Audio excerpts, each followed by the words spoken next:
وكريمنا وطبيبنا وشفيعنا وملجأنا ومأوانا محمد عبده ورسوله بالهدى ودين الحق يرسله. أما بعد فأعوذ بالله من الشيطان اللعين الرجيم. بسم الله الرحمن الرحيم. فقد قال الله تعالى في الكلام المجيد والفرقان الحميد. بسم الله الرحمن الرحيم. يا أيها الذين آمنوا اتقوا الله وكونوا مع الصادقين. قال الله تعالى بشأن حبيبه إن الله وملائكته يصلون على النبي يا أيها الذين آمنوا صلوا عليه وسلموا تسليما. درود پاک پڑھیے. الصلاة والسلام عليك يا سيدي يا رسول الله.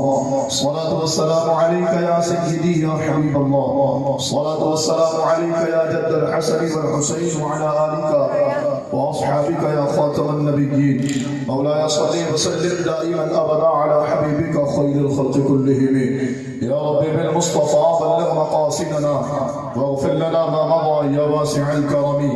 يا أكرم الخلق ما لي من ألوذ به سواك عند حلول الحادث العمم. فإن من جودك الدنيا وضرتها ومن علومك علم اللوح والقلم. ثم الرضا عن أبي بكر وعن عمر وعن علي وعن عثمان ذي الكرم. رب صل وسلم دائما سرمدا على حبيبك خير الخلق كلهم. لي خمسة لطفي بها حر الوباء الحاطمة المصطفى والمرتضى وابناهما والفاطمة.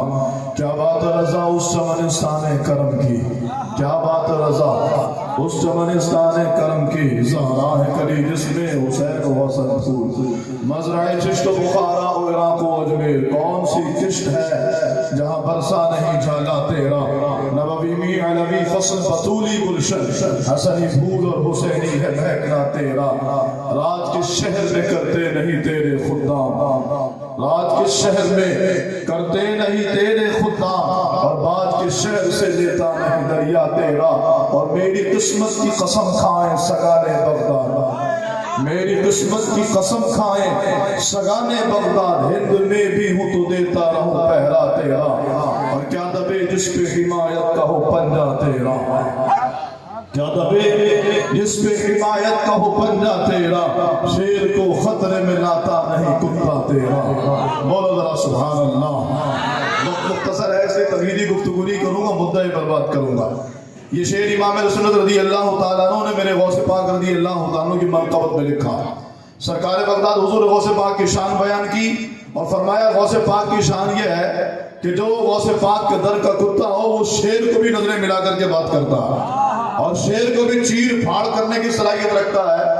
یہ شعر ہم نے پہلے بہت بار سنا، بہت بار پڑھا، بہت بار سنایا اور ہم بھی اس شعر کی تکرار کرتے رہے، لیکن بات سمجھ میں نہیں آئی. کبھی ایسا بھی ہوتا ہے کہ جنگل کا بادشاہ شیر جس کی تمام تر صلاحیتوں کے ہر ایک معترف، اس بادشاہ جنگل کے بادشاہ کے سامنے کبھی کتا بھی کوئی ویلیو رکھتا ہے، کوئی حیثیت رکھتا ہے. امام نے کون سی بات کر دی، کس دنیا کی بات کی ہے کہ کیا دبے جس پہ حمایت کا ہو پنجہ تیرا. کون سی دنیا کی بات کی ہے کہ وہ بات ہمیں پہلے سمجھ میں نہیں آئی. امام نے اس پیرائی میں جس سوچ، جس فکر اور جس نظریے کے تحت یہ بات کی تھی، ہماری فکر وہاں تک نہیں جا سکی. لیکن رب کا کرم دیکھو، اللہ نے ہمیں وہ عجیب شخصیت عطا فرما دی، وہ ذات عطا فرمائی کہ جب ہم نے اس ذات کو دیکھا، اس شخصیت کو دیکھا جو پیروں سے معذور تھا، ویل چیئر پہ بیٹھا ہوا تھا، 5 سال کی صدی رسول پر قوم کو ایسے کھڑا ہونا، لگنا، مرنا، کٹنا سکھایا. ہم حیران رہ گئے. وہ آواز لاہور سے لگاتا تھا، ہالینڈ میں گیرٹ بلڈر کے کپڑے خراب ہوتے تھے. اسلام اپنی پاور کیسی رکھتا ہے. ہم نے اس ویل چیئر پہ بیٹھے ہوئے بابے کی للکار میں سنا ہے. اس ویل چیئر والے بابے کو دیکھو، اس کی شخصیت کو، اس کی للکار کو، اس کی پاور کو، اس کی جرأت کو، اس کی عظمت کو دیکھو. ساری طرف چاروں جانب عالم کفر کھڑا ہے، اکیلا ویل چیئر پہ بیٹھا ہوا بابا کھڑا ہے. ہم حیران رہ گئے. ایک جانب تو ایک فائر ہوا اور بڑے بڑے دعوے دار کنٹینر میں بیٹھ کے بھاگ گئے، اور دوسری جانب ہم نے دیکھا انتہا درجے کے ماحول کی خرابی کے باوجود، عالم کفر کو للکارنے کے باوجود، وہ ویل چیئر پہ بیٹھا ہوا بابا اسی کنٹینر کی آرام بھی کر رہا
گئے. لیکن بات کو سمجھیے گا, اور بات جب سمجھ میں آتی ہے تو بندے کے جذبات باہر آتے ہیں, بندے اپنے جذبات کا اظہار کرتا ہے. یہ کوئی تقریری فن میں مبالغہ آرائی نہیں ہے, یہ حقیقت پر مبنی باتیں ہیں. سمجھو گے تو ٹھیک ہے, ورنہ ہم سنیوں کی تو روش پہلے سے یہی رہی ہے.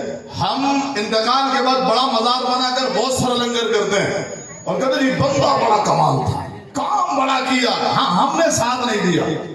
تو جو ہیں ان کے ساتھ بھی ایسا کر لیجیے, جو چلے جائیں تو بڑا سارا مزار بنا کے خوب سارا لنگر کیجیے. آج تک سرکار بغداد حضور غوث پاک کی 11ویں ہمیں کیا بتائی گئی؟ تلخ حقیقت کہہ رہا ہوں, سمجھ میں آئے تو قبول کرنا, نہ آئے تو ایک کان سے سن کے دوسرے کان سے نکال دینا. غوث پاک کی 11ویں, ہم بچپن سے 11ویں مناتے آئے ہیں, ہم بڑے پیر کے ماننے والے ہیں, ہم سرکار بغداد کی غلامی میں زندگی گزارنے والے ہیں. ہم کہتے ہیں قادری کر, قادری رکھ, قادریوں میں اٹھا, قدر عبد القادر قدرت نما کے واسطے. ہم کہتے ہیں دل سے در, در سے سگ, اور سگ سے ہے مجھ کو نسبت, میری گردن میں بھی ہے دور کا ڈورا تیرا. اور فائدہ یہ ہے اس نشانی کے جو سگ ہیں نہیں مارے جاتے, حشر تک میرے گلے میں رہے پٹا تیرا. ہم غوث پاک سے ایسا پیار کرتے ہیں. ایک مجھے بتائیے غوث پاک سے محبت ہمیں کیا بتائی گئی ہے؟ غوث پاک کے نام پر 11ویں کرنا, غوث پاک کے نام پر لنگر بنانا, غوث پاک کے نیاز کرنا, ہم کہتے ہیں بالکل یہ جائز چیزیں کرنی چاہیے, ثواب ہے اور کرنا چاہیے. میں اس کے خلاف بات نہیں کر رہا, بلکہ میں تو کہتا ہوں یہ لنگر ہی ہوتا ہے جب اندر جاتا تو نمک حرامی کرنے نہیں دیتا. وہ جو ہم نے دیکھا نا یہ فیض آباد میں لوگ ڈٹ کیسے گئے, یہ آپ کے, میں ابھی بھائی سے رستے میں پوچھتے ہوئے آ رہا تھا اور میں تو اس جگہ کو دیکھنے کا مشتاق تھا جس جگہ پہ دنیا نے اپنی پوری طاقت دکھائی تھی اور وحید قادری کا بیٹا قبلہ امیر المجاہدین کے شہزادے کو قربان ہونے کے لیے آ گیا تھا. میں نے تو وہ جگہ بھی دیکھی اور میں حیران تھا کہ آج بھی ایسی تاریخ ہے. ہم نے کہا دیکھو جب میرے محبوب علیہ السلام کے غلاموں کے غلاموں کے غلاموں کے غلام پر ایسی جان قربان کرنے کی فکر امام احمد رضا کے شاہینوں کی ہے تو پھر بتاؤ نا حضور کے بارے میں تو ہمارا یہ انداز غلط تو نہیں ہے نا. ہم یہ کہتے ہیں یہ ایک جان کیا ہے اگر ہو کرو تیرے نام پر سب کو مارا کروں میں. وہ وحید قادری کا بیٹا کس پر جان دینے کے لیے آیا تھا؟ کساد رضوی پر. کساد رضوی کون ہے؟ کہ یہ امام احمد رضا خان کی فکر کا وارث اور امام کے مشن کا وہ علم بردار ہے جو قبلہ امیر المجاہدین کی فکر کو لے کے چل رہا. ہم نے کہا جب ایک اتنی دور اتنے سالوں بعد فکر کو لے کر چلنے والے کی ذات ہمارے لیے اتنی اہم ہے تو بتاؤ حضور کی ذات کتنی اہم ہوگی. پھر حضور پر ہم کیا کریں گے؟ میرا امام کہتا ہے سنو پھر کیا کریں, کرو تیرے نام پہ جا فدا. ہاں یہ تو ایک وحید قادری کا بیٹا نا, کہا جب حضور سامنے ہو پھر کہتے کرو تیرے نام پہ جا فدا. نہ بس ایک جان, دو جہاں فدا, دو جہاں سے بھی نہیں دی بھرا, کرو کیا کروڑوں جہاں نہیں, میں سارے جہان محبوب آپ کے قدموں پہ قربان کر دوں. توجہ کیجیے کہ وقت کم ہے, صرف مدعے پر بات کروں گا. میں یہ عرض کر رہا ہوں میں نیاز کے خلاف نہیں کہ میرے جانے کے بعد کوئی کہے دیکھو تمہارے مولانا صاحب تو نیاز کے خلاف بول کے گئے, ہم نظر و نیاز کے قائل ہیں, بلکہ جو نظر و نیاز نہیں مانتے نا ان سے کہتے کر کے دیکھو تو برکت کیسی ملے گی. ہاں کر کے دیکھو تو فائدہ کیسا ملے گا. کیا فائدہ؟ ہم نے اتنی بڑی بڑی تنظیمیں ختم نبوت پر, آپ کی نمائش شرعی پر تنظیم ہے عالمی تحفظ ختم نبوت, وہ پورا سال چلنا رہتی ہے ختم نبوت کے نام پر. اور ختم نبوت پر جب حملہ ہوا کون نکلا تھا؟ جب حضور کی عزت پہ بات آئی کون نکلا تھا؟ آپ ایمانداری سے بتائیے کہ نہیں ہمارے وہاں کے میلے میں اتنے لوگ, وہاں کے میلے میں اتنے لوگ, وہاں کے میلے میں اتنے لوگ. ہم کہتے ہیں کہ وہ میلے میں اتنے سارے لوگ جمع کرنا کمال تھوڑی, حضور کی عزت پہ کٹ مرنا کمال ہے. تو یہ جذبہ کہاں سے آیا؟ ابھی پچھلے دنوں ہمارے اورنگی ٹاؤن میں ان کا ایک میلہ لگا دنوں کا, تو اس میں یہ میرا شاگرد ہے ماشاءاللہ, یہ بھی عالم ہے, اس نے مجھے بتایا استاد صاحب وہاں جو ہے نا حلوے بک رہے ہیں, ملتانی حلوے. تو میں اس بات کو سن کر کے بڑا ہنسا کہ اب وہ یہ سمجھتے ہیں کہ جو سنیوں میں جو پاور ہے نا وہ حلوہ کھانے سے آتی ہے. ہمیں یہ کہتے ہیں جی حلوہ خور ہے, حلوہ کھانے کا بہانا فلاں فلاں, تو یہ سمجھنے لگے کہ سنیوں میں پاور حلوہ کھانے سے آتی ہے. ہم نے کہا تم کھاتا رہے حلوہ, کوئی پاور نہیں ہے, حلوے میں پاور کوئی نہیں ہے. کبھی تم میں کیسے آ گئی, تم کیسے ڈر گئے؟ فیض آباد میں 10,000 شیخ کھانے کے بعد بھی وہ مرد قلندر اسی انداز سے ختم نبوت. مجھے یہ امید تھی کہ ہم نعرہ نہیں لگائیں گے، اس لیے میں نے خود ہی بات آگے بڑھا دی تھی. لیکن یہ نعرہ وہ ہے، میں جہاں بھی جاتا ہوں یہ نعرہ میں ذاتی طور پہ لگاتا ہوں، اور اس لیے لگاتا ہوں اور یہ بات بتا کے لگاتا ہوں کہ بابا جی فرماتے ہیں یہ نعرہ وہ ہے کہ لگاتے ہوئے اگر کلیجہ پھٹ بھی جائے تو نعرے کا قدا نہ ہو. یعنی حضور کی عزت کا وہ نعرہ ہے. بھائی یمامہ میں صحابہ نے جانے دیے جناب. حضور کی حیات میں جتنی جنگیں ہوئی ہیں سب میں جو کل تعداد شہداء کی تھی وہ 250 سے بھی کم بندی ہے، اور اکیلے یمامہ میں 1200 صحابہ شہید ہوئے. تو وہ ختم نبوت کی بات تھی نا، حضور کی عزت کی بات تھی. جس کو دل کرے نا وہ ذرا نعرہ لگا تاجدار ختم نبوت، گج بج کے لگائیے تاجدار ختم نبوت. میں آہستہ بولوں تو آپ آہستہ بولیں گے، چلو مل کے تاجدار ختم نبوت، تاجدار ختم نبوت. تو کہ بھائی نعروں سے کیا ہوتا ہے؟ ہم نے کہا یمامہ میں صحابہ نے نعرے لگائے تھے، خیبر میں بھی نعرہ لگا کے مولا علی نے دروازے خیبر اٹھانا تھا. یہ نعروں میں وہ پاور ہے. اور وہ جنہوں نے ہاتھ نہیں اٹھائے ان کے لیے پیغام ہے. بابا کہتا ہے جس کے ہاتھ میں درد ہونا وہ ضرور اٹھانا، ہاتھوں کا درد ٹھیک ہو جائے گا. اور جو بار بار یوں کرتا ہے ہوئے ہوئے ہوئے، یہ واقعہ تو بابا جی کی زبانی سنا ہم نے. بابا جی کہتے ہیں وہ کوئی بندہ غالباً کینیڈا میں بابا جی کا بیان سن رہا تھا، بابا کی حیات کی بات ہے، بیان سن رہا تھا. تو ایک ڈاکٹر آتا ہے، کہتا ہے یہ ڈاکٹر صاحب کون ہے؟ کہتا ہے ڈاکٹر صاحب نہیں ہے، یہ پاکستان کے مولوی صاحب ہیں. کہا نہیں یہ ڈاکٹر ہے. کہا بھائی یہ مولانا صاحب ہیں. کہا آپ کیوں کہہ رہے ہیں ڈاکٹر نے؟ کہا یہ جو ایکسرسائز کر رہے ہیں نا یہ تو بڑے بڑے ماہر ڈاکٹر کو پتا ہوتی کہ زبردست ایکسرسائز ہے. ایکسرسائز ہوئی تو نبی کے نام پر نعرہ لگا رہے ہیں. کہا بھائی یہ ایکسرسائز ہے جو ایسے ایسے دن میں چند بار اپنے ہاتھ کو حرکت دیتا ہے نا اس کو ہارٹ اٹیک نہیں ہوتا، اسے ہارٹ اٹیک نہیں ہوتا. بولو نا سبحان اللہ. میں تو سوچ کر کے آیا تھا یہ تو بھائی یہاں تو کرنٹ لگانا نہیں ہے، کرنٹ سارا لگایا ہے. بولو ذرا تاجدار ختم نبوت، تاجدار ختم نبوت.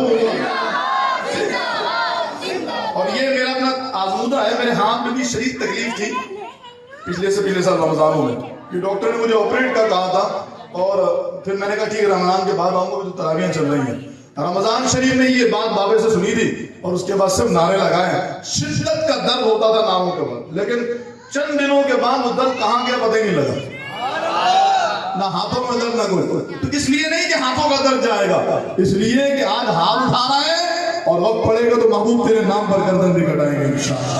توجہ کیجئے گا. انہوں نے حلوے بانٹنے شروع کیے. کہا کہ حلوے کی وجہ کر اتنی پاور، حلوے میں پاور کوئی نہیں. تو پھر سنیوں میں اتنی پاور کیسے آئی ہے؟ ہم نے کہا یہ پاور حلوے کی نہیں تھی.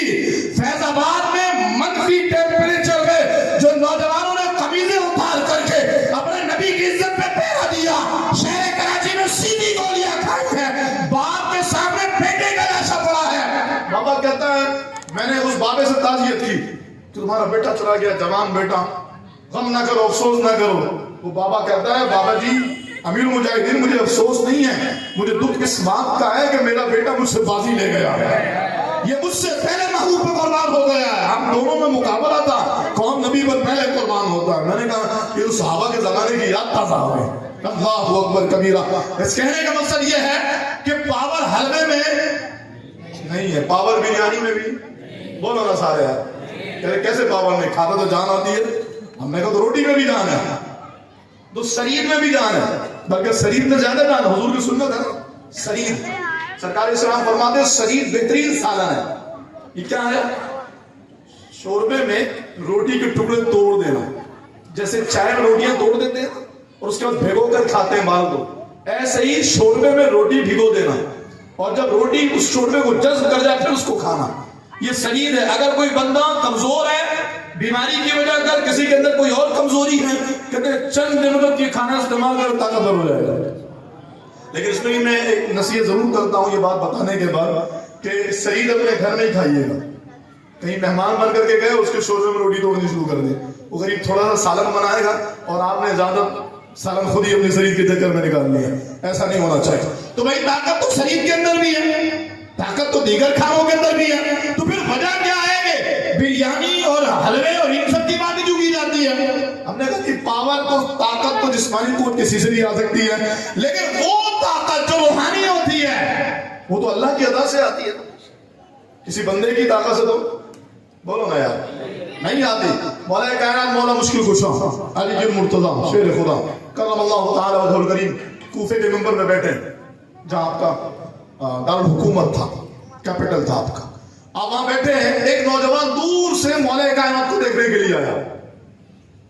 مولا کائنات کی یہ خلافت کا زمانہ ہے، جناب مولا مرتضی بیٹھے ہیں اور اخروٹ لے کر کے اپنے دانتوں سے توڑنا چاہ رہے ہیں. کبھی اخروٹ ادھر جاتا ہے کبھی ادھر جاتا ہے. وہ بندہ دور کھڑے دیکھ رہا ہے. اچھا وہ دیکھنے کیا آیا تھا؟ اس نے جناب مولا کائنات کے خیبر کا تصور رکھا تھا کہ مولا نے ایک ہاتھ سے دروازے خیبر کو کھولا تھا، جس کو بعد میں 40 بندے اٹھانا چاہ رہے تھے، اٹھا نہیں سکے، ایک ہاتھ سے اکھاڑا تھا. وہ دیکھ رہا ہے بندے نے خیبر اکھاڑا نہیں، اخروٹ نہیں ٹوٹ رہا. مولا کائنات نے دور سے دیکھا، بیٹا کیا دیکھ رہے ہو؟ نہیں حضور کچھ نہیں. کہا نہیں بتاؤ کیا دیکھ رہے ہو؟ کہ حضور میں اتنی دور سے یہ دیکھنے کے لیے آیا تھا کہ خیبر اکھاڑنے والا علی المرتضی شیر خدا کیسا ہے، کس طرح کی طاقت ہوگی. کہ پھر حضور یہاں کو میں نے دیکھا اخروٹ بھی توڑ پا رہے ہیں، تو خیبر کیسے اکھاڑا ہوگا؟ اب جب مولا کائنات نے یہ بات سنی، اخروٹ نکالا، منہ کو صاف کیا اور امامت سیدھا کر کے بیٹھ گئے. کہا بیٹا یہ نہ دیکھ کہ علی اس بڑھاپے میں اخروٹ نہیں توڑ پا رہا، یہ بات یاد رکھ، خیبر علی نے اپنی طاقت سے نہیں اکھاڑا تھا بلکہ رب کی دی ہوئی طاقت سے اکھاڑا تھا، اور اخروٹ علی اپنی طاقت سے توڑ رہا ہے. اگر خیبر کی بات ہے تو آج بھی خیبر لے کر آئے، اس بڑھاپے میں علی خیبر اکھاڑ سکتا ہے، آج بھی اکھاڑ سکتا. تو پاور اللہ کی، اللہ نے مولا کائنات کو طاقت عطا فرمائی تھی کہ خیبر اکھاڑ دیا تھا. تو بریانی میں اور حلوے میں کوئی طاقت بولو نا یار نہیں ہے، پھر طاقت کس میں ہے؟ ہم نے کہا وہ جو سامنے بریانی اور حلوہ رکھ کے قرآن پڑھتے نا، طاقت اس میں جو وہ نہیں کرتے، سامنے رکھ کے نہیں کریں گے، پیچھے رکھ کے نہیں کریں گے. وہ کسی نے اس پہ ایک مزہ کا خیز بات کہی ہے. ایک بندہ کہتا ہے جس چیز کو جو چیز سامنے ہو اور اس پہ فاتحہ پڑھ دی جائے ہم نہیں کھاتے. تو ایک بندہ جو ہے وہ اونچی جگہ پہ کھڑا ہوتا ہے، مینار پاکستان میں جاتا ہے اور کہتا ہے اللہ میں نے پاکستان کی ساری چیز پہ فاتحہ پڑھ دی تو ساری چیزیں حرام ہو گئی. عجیب لوجک، قرآن پڑھا جائے چیز حرام. دوبارہ میں یہ عرض کر رہا ہوں کہ ہمارے یہاں نظر و نیاز کا جواز ہے، سامنے رکھ کر کے پڑھنا برکتوں کا موجب ہے، اللہ کی رحمتیں اترتی ہیں، اللہ اس میں مزید برکتیں دیتا ہے. اور اگر کسی کو دیکھنا ہو کہ برکت کیسی آئی ہے تو دنیا جانتی ہے کہ نبی عزت رسول پر بات آئی ہے تو پھر ایک ہی جماعت تھی جو نبی کے نام پر کٹ مرنے کو آگے نکل گئی تھی.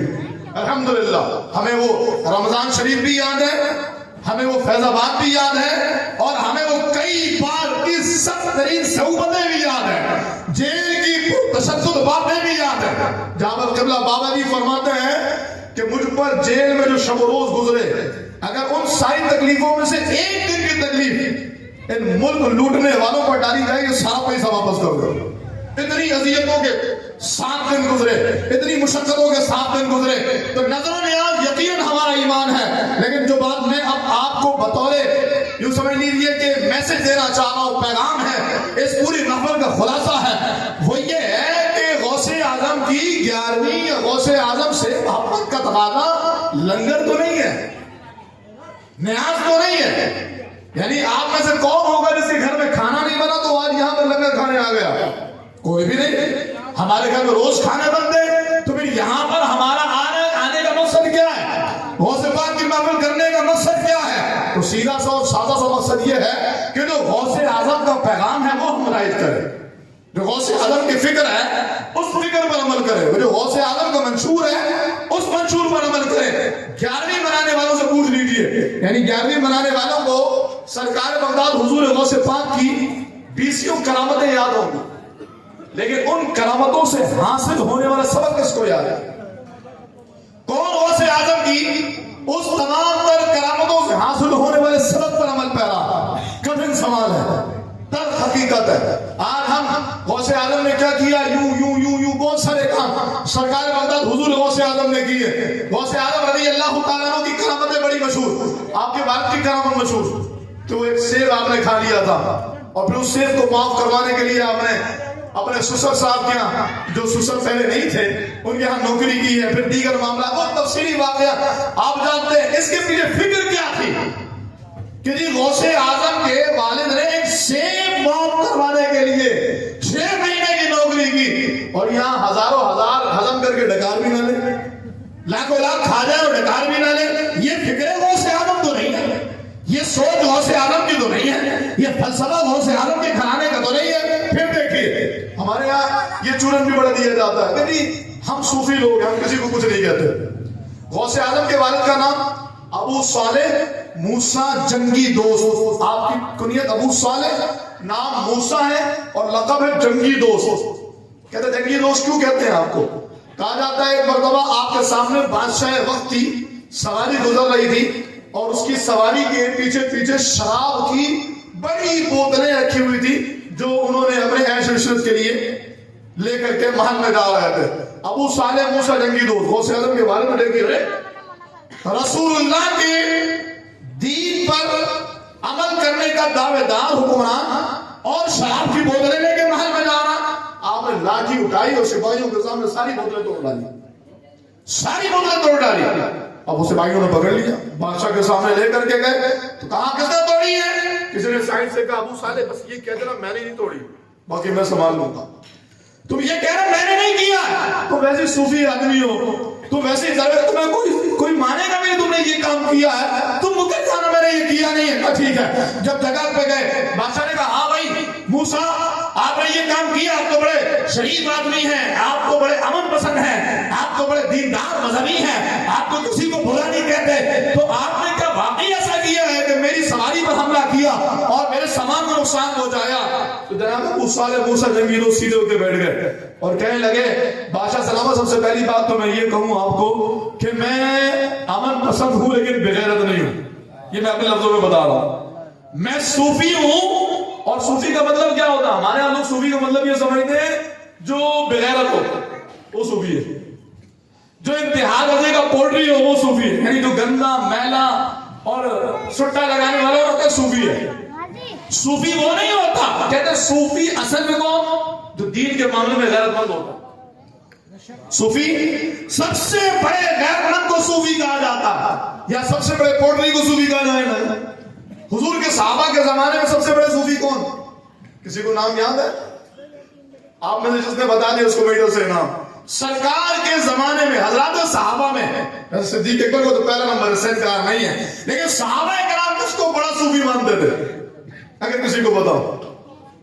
چلے میں آپ کو بتاتا ہوں، یہ قبلہ امیر المجاہدین کی اس کی برکت پر یہ نسخہ بھی ہے، یاد بھی رکھیے گا۔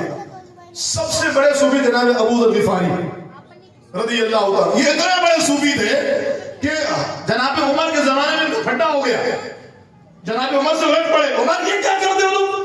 جو مال غنیمت آ رہا تم اس کو جمع کر لو بیت المال میں، کہ یہ توکل کے خلاف ہے، ابھی کھاؤ باقی سارا بانٹ دو۔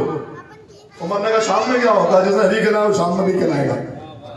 ابو ذر غفاری لڑ پڑتے اس بات پر، کہا نہیں نہیں جمع کرنا حرام ہے، یہ تو بڑا صوفی تھا جناب ابو ذر غفاری۔ جناب عثمان غنی کا زمانہ آیا تو عثمان غنی رضی اللہ تعالیٰ عنہ زمین کا معاملہ ہوا، پھر ان کو مدینے سے باہر ایک الگ کٹیا بنا کے دے دی گئی، یہ وہاں رہتے تھے، بڑا صوفی۔ میں نے کہا صوفی غیرت مند ہوتا ہے۔ جناب ابو ذر غفاری کی ڈیوٹی یہ تھی کہ حضور کی اونٹیاں چرایا کرتے تھے، حضور کے جانور کو چرایا کرتے تھے۔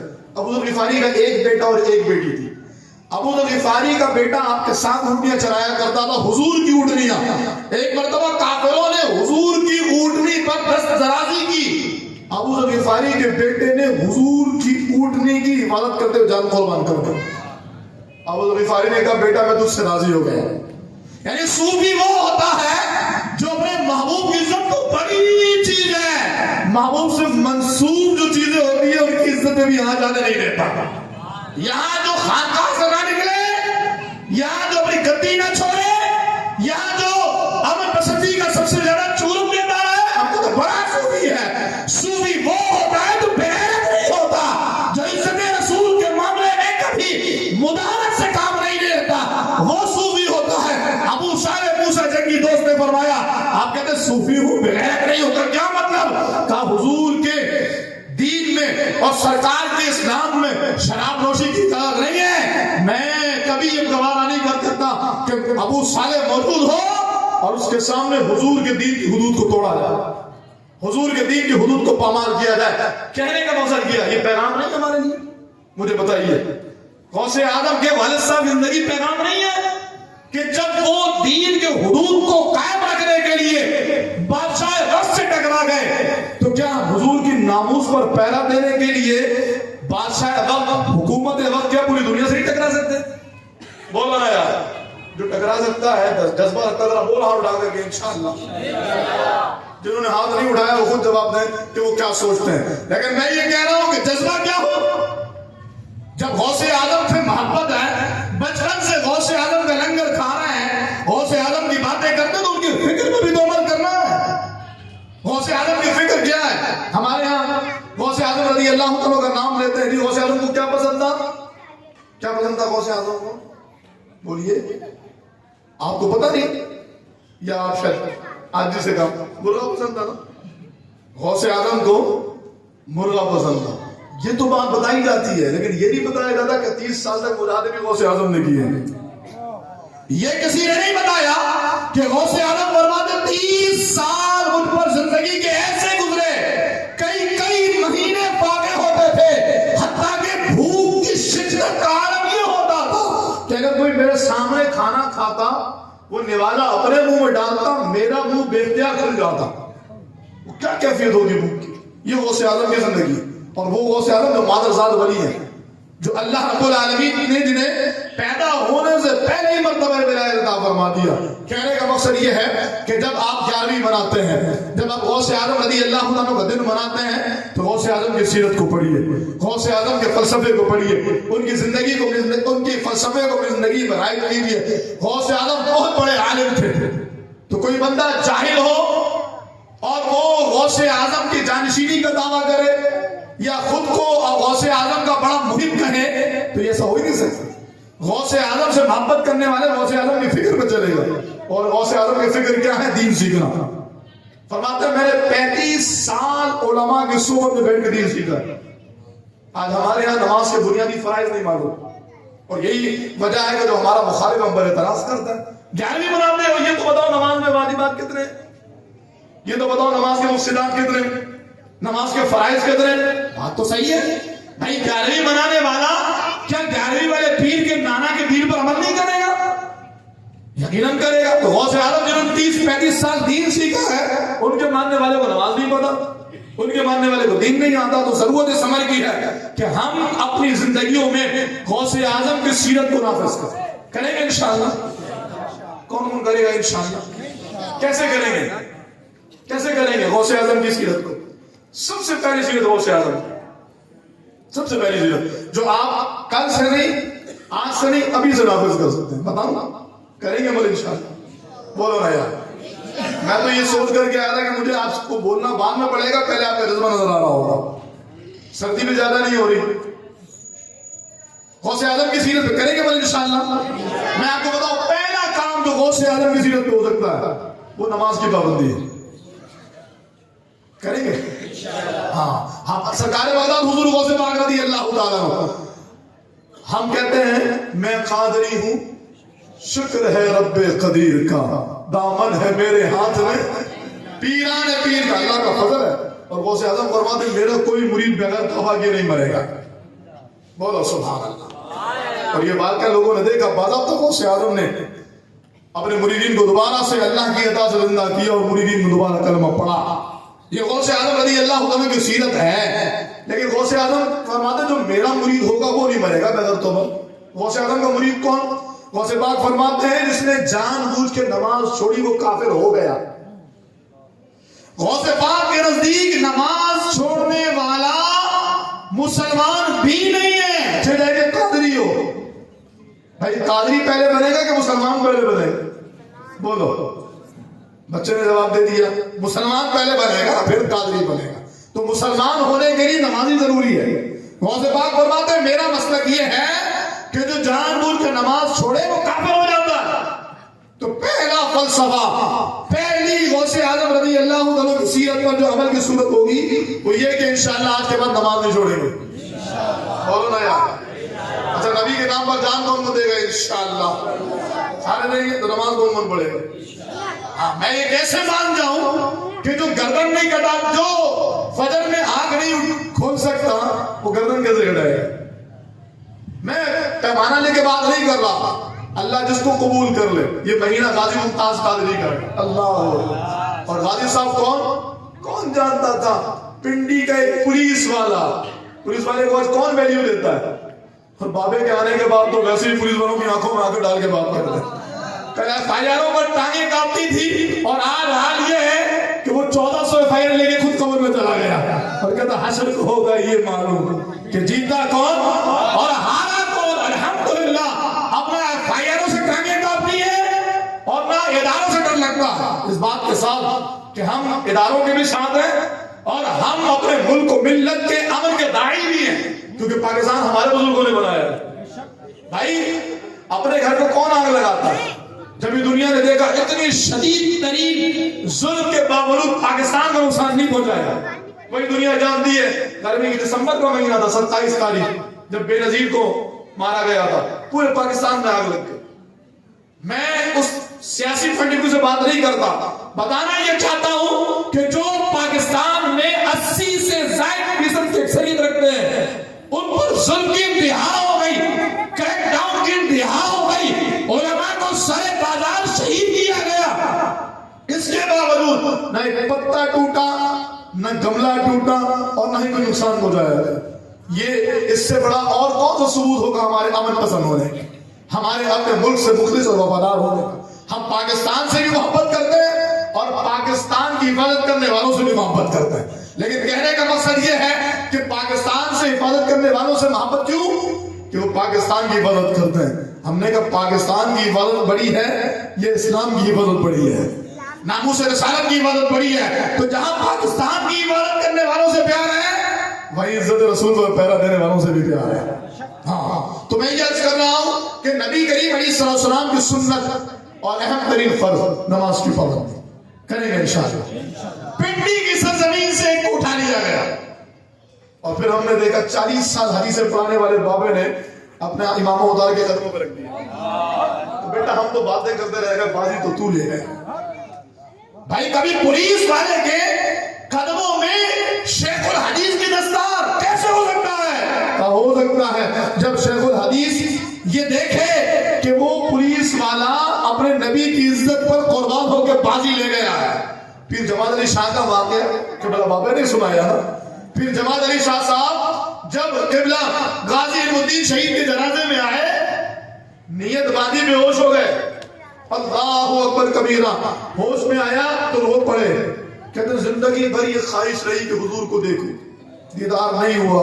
آج جب اس شہزادے کا جنازہ پڑھانے آیا، دیکھا سرکار خود آئے ہوئے۔ میں نے کہا آقا آپ کا دیدار اتنا آسان، آپ کے جلوے کو اپنی آنکھوں میں بسانا اتنا آسان، بس اتنا سا سودا ہے، بے دام ہی بک جائیے بازار نبی میں، اس شان کے سودے میں خسارے۔ پیارے آقا اسلام کے نام پہ قربان ہو جائے، اور قربان ہونے والا سب سے پہلے حضور کے فرمان پہ قربان ہوگا، نماز کا پابند ہوگا، سنت رسول کا عامل ہوگا، اور جب وقت پڑے تو پھر کہیں یہ ایک جان کیا ہے اگر ہو کرو، تیرے نام پر سب کو وارا کروں میں، تیرے نام پر سر کو قربان کر کے تیرے سر سے صدقے اتارا۔ یہ حضور سے محبت کا انداز، یہ حضور سے وفا کا انداز ہو۔ اور یہ یاد رکھیے زندگی بہت تیزی کے ساتھ ختم ہو رہی ہے، ہم نہیں جانتے ہمیں کس جگہ پر کہاں موت آ جائے۔ وہ جو وحید قادری رحمہ اللہ کا جو شہزادہ تھا، وہ جو 7 بھائی کی گاڑی پر لیٹ گیا تھا، وہ زندہ ہے مثال ہو گیا؟ جب آنی ہوتی ہے تو آ جاتی ہے، اور نہیں آنی ہوتی ہے اللہ اکبر کبیرہ۔ مجھے قائد ملت اسلامیہ کا خوبصورت جملہ یاد آ گیا۔ قائد ملت اسلامیہ علامہ امام شاہ محمد نورانی صدیقی نور اللہ مرقدہ، جب کراچی کے حالات بہت خراب تھے اور سیاسی پارٹیز نے نورانی میاں کو بہت تھریٹس دے رکھے تھے، تو ایجنسی ادارے آئے، کہا حضور آپ ہٹ لسٹ پر ہیں، کیا کرتے ہیں؟ ایسی گلی محلوں میں ایسی آپ چلے جاتے ہیں، حضرت خیال کریں، سیکیورٹی لیں، کوئی اپنے ساتھ گارڈ رکھیں، آپ ہٹ لسٹ پر ہیں۔ مسکرا دیے، فرمانے لگے ہماری ہٹ لسٹ شب برات میں تیار ہوتی ہے، ہماری ہٹ لسٹ شب برات میں تیار ہوتی ہے، اگر اس رات نام آ گیا کوئی بچا نہیں سکتا، اور نہیں آیا کسی کا باپ بھی نہیں مار سکتا۔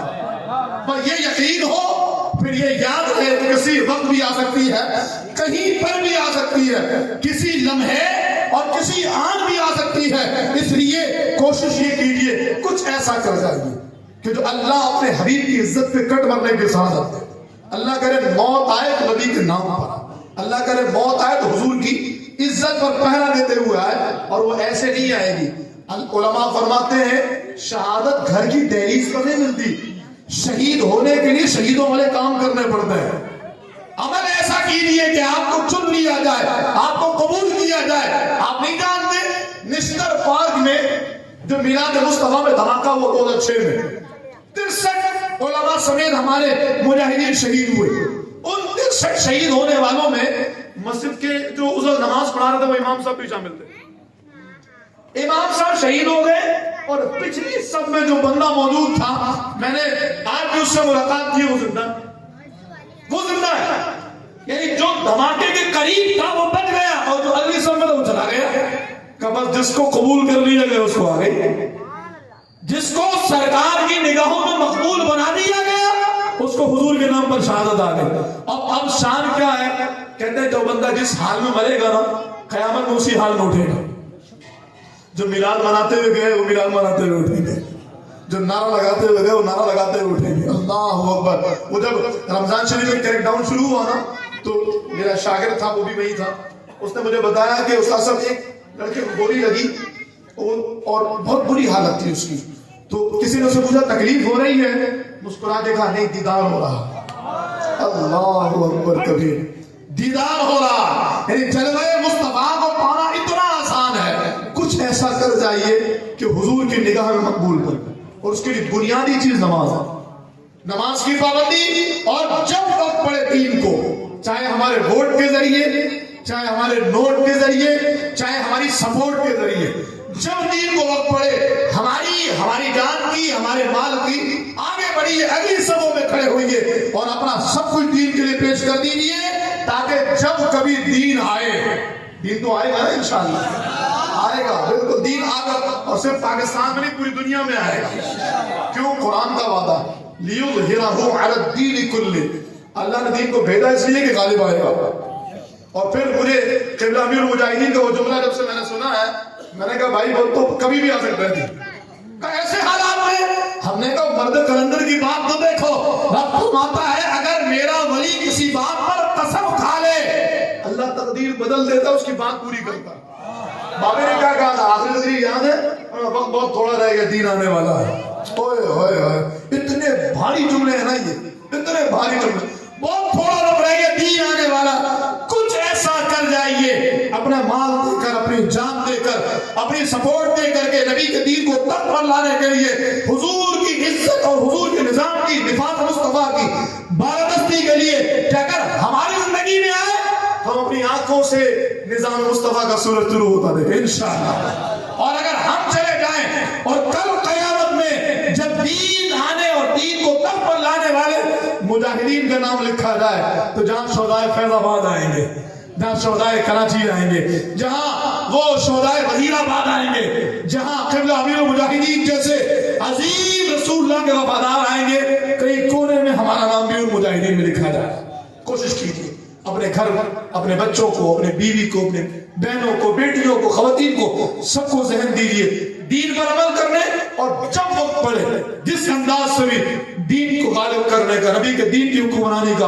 بعض لوگ یہ سوچتے ہیں یار ہمارے کرنے سے کیا ہوگا؟ کرپٹ نظام ہے، کرپٹ نظام ہے، اس نظام میں ہم کیا کریں؟ میں نے کہا کچھ نہیں کر سکتے، ہدہد والا کام کر لیجئے۔ ابراہیم علیہ السلام کو جب آگ میں ڈالا گیا، بس گفتگو ختم کر رہا، ابراہیم علیہ السلام کو جب آگ میں ڈالا گیا، جناب ابراہیم علیہ السلام آگ میں گئے، ہدہد جاتا، چونچ میں پانی بھرتا اور لا کے آگ میں ڈالتا، پھر چلا جاتا، پھر لاتا، پھر ڈالتا۔ کسی نے کہا ہدہد یہ کیا کر رہا ہے؟ کہا آگ بجھانے کی کوشش کر رہا ہوں۔ بیوقوف تو نہیں ہے، تیرے تھوڑے سے قطرے سے آگ کیسے بجھے گی؟ کیا بیوقوفی والا کام کر رہا؟ وہ کہا جانتا ہوں نہیں بجھے گی آگ۔ کہا پھر کیوں کر رہا ہے؟ کہا اس لیے کر رہا ہوں تاکہ کل قیامت میں جب ابراہیم کے وفاداروں کے نام آئیں گے، ذرا انہوں نے میرا نام بھی لکھے گا کہ یہ بھی آگ بجھانے والوں میں سے۔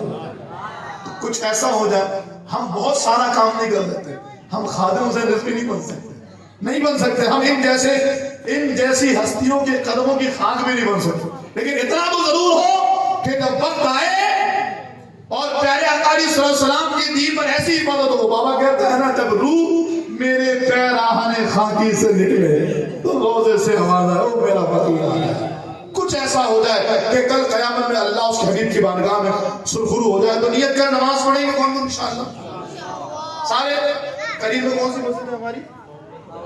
محمدی مسجد. پڑھیں گے نماز انشاءاللہ.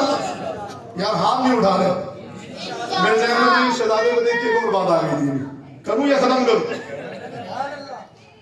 نماز پڑھیں گے نا پہلے, سارے پڑھیں گے. محمدی مسجد اس میں نماز پڑھیں گے. دوسرے دور بڑا عجیب ہے, اپنے عقیدے کی حفاظت کیجیے, اپنے نظریے کی حفاظت کیجیے. ایمان کے لٹیرے کالی بھیڑوں کی صورت میں موجود ہیں. اللہ کا عذر, اللہ نے ہمیں ایسے مرشدان امت دیے جنہوں نے اسپرے کیا نا, یہ کالی بھیڑیں سامنے آ گئے. وہ کیا اسپرے تھا؟ ایک نعرہ تھا, ہر صحابی نبی. آپ کو نعرہ یاد نہیں ہے, آپ لگانا نہیں چاہتے؟ ہر صحابی نبی. آپ اٹھائیں گے آواز تو ہو جائے گی. معاویہ اور علی, حسن اور حسین بھی, سب صحابیان بھی, اور ابو سفیان بھی. یہ نعرہ لگانے کی ضرورت ہی کیا کہ یار نعرہ نہیں لگا تو اختلاف ہی پیدا نہیں ہوتا. ہم نے کہا نعرہ نہیں لگاتے نا تو یہ بڑے بڑے حجت الاسلام, تو شیخ الاسلام, تو پتہ نہیں کون کون سے, یہ تو ہمارے سر کے تاج تھے, انہیں تو ہم عزتوں سے بیٹھاتے تھے. کراچی آ کر کے 2-2 لاکھ روپے کا پیکٹ ان کو پیش کی, حضرت قبول کرنا تو احسان ہوگا. یہ تھا کیونکہ جی یہ ہمارے لیے دین کے بڑے نمائندے تھے. قربان جائیں اس مرد قلندر کے اسپرے پر. شیخ طریقت امیر سنت نے اسپرے کیا, یہ سارے رافضی بڑبڑا کر کے باہر آ گئے اور کمال ہو گیا. وہ جو بات حجت الاسلام کو سمجھ میں نہیں آئی نا, وہ ٹھیلا لگانے والے, ریڈی لگانے والے, مزدوری کرنے والے, جاب کرنے والے, غریب بیچارے سادہ سے مسلمان کو سمجھ میں آ گئی. ابے جو حضور کی صحبت میں رہے, اگر وہ جنتی نہیں ہو تو تیرا باپ جنتی ہوگا. امیر معاویہ پر کتے جیسی زبان نکالنے والوں, امیر معاویہ کو حضور نے کاتب وحی بنایا. یعنی جو قرآن ہم تک پہنچا ہے نا, اس قرآن کی حفاظت کے جو امین ہے اس میں امیر معاویہ کا نام بھی ہے, اور باضابطہ حدیث سے پاک ہے. تو پھر امیر معاویہ پر بھونکنے والا جہنم کا کتا نہیں ہوا. تو ایسے لوگوں کی قدر کیجیے جو ہمارے درمیان میں ہے. جانے کے بعد مزار بنا کے لنگر نیاز تو ہوتی رہے گی, دنیا میں ساتھ دیجیے. مجھے بتائیے نا, بابا جی کے جنازے میں 1.5 کروڑ لوگ تھے. اگر وہ زندگی میں ساتھ ہوتے تو دین نہیں آ جاتا, حضور کا نظام نہیں آ جاتا, بالکل آ جاتا. تو ابھی جو ہیں ان کی قدر کر لیجیے, ساتھ کھڑے ہوئے. بابا نے بڑی خوبصورت ہے, مجھے پنجابی نہیں آتی لیکن پنجابی سے پیار ضرور ہو گیا بابے کے بعد. اور بابا پنجابی مشکل بھی بولے تو سمجھ آ جاتی ہے, اس کی کرامت ہے. بابا جی فرماتے ہیں نا کہ آج میرے ساتھ کھڑے ہو جاؤ, کل میرے جیسا بھی کوئی نہیں ملنا. تو جو وقت گزر رہا ہے اس کو غنیمت جانیے. جو اکابرین ہیں ان کے ساتھ کھڑے ہوئیے, دین کو لانے کے لیے, دین کے نفاذ کے لیے جو کوشش ہے, اپنے پاکستان سے محبت کرتے ہوئے, اپنے ملک سے, اپنے اداروں سے پیار کرتے ہوئے, جو موقع ملے دین کی بالادستی کا, اس کے لیے کوشش کریں گے انشاءاللہ. بولو نا یار سارے. تو آخری کو نعرہ لگا دو گفتگو کو, تاجدار ختم نبوت.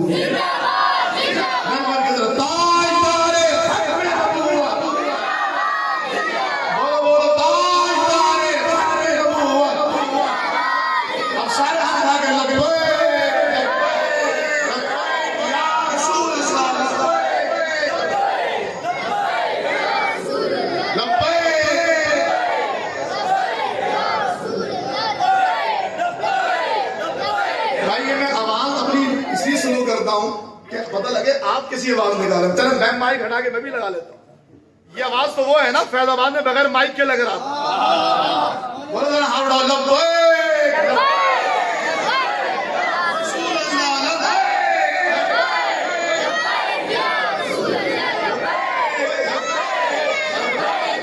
رسول اللہ لبیک.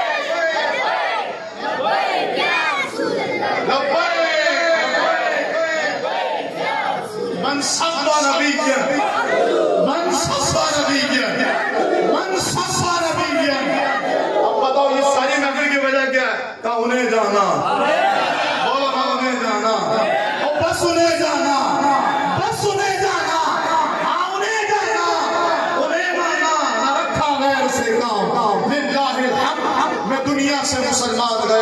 حضور کو ماننے کا مقصد یہ ہے کہ جو کام ہوگا وہ رسول اللہ کے لیے ہو. بلدیاتی الیکشن بھی قریب آ رہا ہے, آپ کو سڑکیں بنا کے دی گئی ہے بھائی, یہ لو سڑکیں بھی بن گئی, اب بتاؤ ووٹ کس کو دو گے؟ پاپا نے کہا یہ سڑکیں بڑھ گئے تو بنے نہ بنے, ہمارا مقصد, میری زندگی کا مقصد تیرے دین کی سرفرازی. میں اسی لیے مسلمان, میں اسی لیے نماز. نہیں, ہم بھی دین کے ٹھیکیدار ہیں جی, ہم بھی ختم نبوت کے پہلے. ایسے لوگ آتے ہیں سامنے تو آپ ان سے یہ پوچھئے, جب آسیہ کو بھگایا گیا تب تو کہاں تھا؟ جب ممتاز قادری کو پھٹے چڑھایا گیا تب تو کہاں تھا؟ جب ختم نبوت کی آئین میں تبدیلی کی گئی تب تو کہاں تھا؟ جب عزت رسول پر ڈاکہ ڈالا گیا تب تو کہاں تھا؟ ٹرانسجینڈر ایکٹ 2018, ہم جس پرستی کا بدترین قانون پاس ہو گیا, تب تو کہاں تھا؟ اس وقت تجھے دین یاد نہیں آیا, اس وقت نظام یاد نہیں آیا. اب تو ہمارا ووٹ, ہمارا نوٹ, ہماری سپورٹ سب حضور کے دین کے لیے انشاءاللہ دیں گے نا انشاءاللہ. کچھ لوگ نہیں اٹھا رہے ہیں, بعضوں کا یہ ذہن بھی ہوتا ہے کہ یار ووٹ نہیں دیں گے. میں کہتا ہوں دینا چاہیے. ووٹ کیا ہے؟ یہ ایک بیعت ہے, ہم سامنے والے کی بیعت کر رہے ہیں کہ ہم تمہیں حضور کے دین کو لانے کے لیے ذمہ دار چنتے ہیں. بھلے ہمارا بندہ نہ آئے, لیکن ہم نے اس بندے کو دیا تھا جو قیامت کے دن کھڑا ہوگا تو حضور فرمائے کہ ہاں یہ میرا دین لے کر آ رہا تھا. اس کو جذبہ تھا, اس کو یقیناً شعور تھا, تو یہ ووٹ دیتے ہوئے دینا چاہیے. یہ ہمارا حق ہے, ہمارا آئینی اور قانونی حق ہے, اس کو استعمال کرنا چاہیے. ضرور کیجیے. اور دین کوئی کہہ دی کسی پارٹی کا نام لیجیے, کسی تحریک کا نام لیجیے. میں نے کہا آپ کا دل جہاں ٹوٹتا ہے نا نبی کے دین کے لیے, جو حضور کے نام پر گردنیں کٹا کر کے یہ بولے کہ یا رسول اللہ آپ قبول کر لیں تو احسان ہو. ہاں الحمدللہ. جس کا جنازہ پڑھنے غیر بھی آ جائے اور کہیں کہ اس جنازے میں جنت کا ٹکٹ ملے گا, تو پھر اب جب دین کا وقت آئے, جب ووٹ کا وقت آئے, جب بلدیاتی الیکشن ہو یا جنرل الیکشن ہو, تو اس میں ہمارا ووٹ حضور کے دین کے لیے انشاءاللہ. بولیے نا انشاءاللہ. ہمارا ووٹ نبی کے دین کے لیے انشاءاللہ دیں گے, سارے دیں گے انشاءاللہ. ہمارا ووٹ, ہمارا انگوٹھا, ہماری جان حضور کے لیے. میرا امام کہتا دل ہے وہ دل جو تیری یاد سے معمور رہا. کہ دل سب کے پاس کرنا ہی نہیں, سب کے پاس دل نہیں ہے. دل اسی کے پاس ہوتا ہے جس کے دل میں حضور کی یاد ہے. دل ہے وہ دل جو تیری یاد سے معمور رہا, اور سر ہے وہ سر جو تیرے قدموں پر قربان رہا. دل میں حضور کی محبت رکھیے, لب پر نبی کی یادیں, لب پر نبی کی نعتیں, دل میں نبی کی یادیں. اس انداز سے زندگی گزاریے کہ اپنی زندگی نماز, روزہ, فرائض و واجبات کے ساتھ ہو, اپنا ووٹ, اپنا سپورٹ نبی کے دین والوں کے ساتھ ہو, اور جب وقت پڑے تو جان بھی حضور کی ناموس پہ قربان ہو انشاءاللہ. اللہ رب العالمین ہمیں جو سنا عمل کرنے کی توفیق عطا فرمائے. سچ بولیے نا, دعائیں قبول ہوتی. غوث پاک کے ذکر کی محفل, اللہ غوث پاک کے ذکر کی محفل. اللہ تعالیٰ آپ سب پہ کرم فرمائے, اہل علاقہ پہ کرم فرمائے. آپ بڑے جیلان لوگ ہیں, آپ نے جیسے حضور کی عزت پہ پہرا دیا, آپ نے جیسے نبی کے دشمنوں کو منہ دیا, اللہ آپ کو سلامت رکھے. اللہ آپ سب کی حفاظت فرمائے. آپس کے اختلافات کو فراموش کیجیے اور دشمنان دین کے خلاف صفارہ ہو جائیے اور دین کو تخت پر لانے کے لیے متحد ہو جائیے.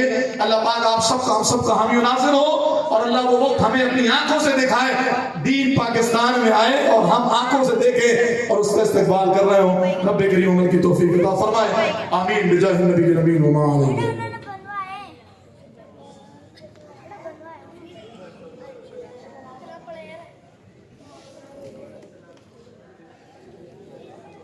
صفا جانے رحمت